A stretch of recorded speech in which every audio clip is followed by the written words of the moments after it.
Purple கத்திரிக்காய் எடுத்து cut பண்ணியிருக்கேன். உங்களுக்கு என்ன ஷேப்பில் வேணுமோ கட் பண்ணிக்கலாம். சில பேர் நீட்டை வாக்கில் கட் பண்ணுவாங்க. நான் வந்து கொஞ்சம் சின்ன சின்னதாக கட் பண்ணியிருக்கேன். இதை கட் பண்ணி தண்ணியில் ஊற வச்சுருக்கேன். இதுக்கு வந்து ஒரு பெரிய வெங்காயம் வந்து கட் பண்ணி வச்சுருக்கேன்.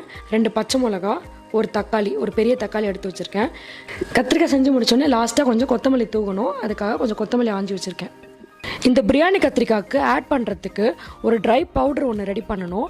அதுக்காக நான் ஒரு கப்பில் வந்து 3/4 வந்து பச்சை வேர்க்கடலை எடுத்திருக்கேன். இதை நம்ம லைட்டாக வந்து ரோஸ்ட் பண்ணிக்கலாம். ஆயில் எதுவுமே போடாமல் அப்படியே ட்ரை ரோஸ்ட் பண்ணணும்.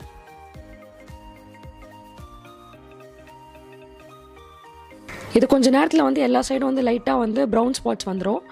அப்போ இது ரெடி ஆகிடுச்சு, நம்ம ஸ்டாப் பண்ணிக்கலாம்.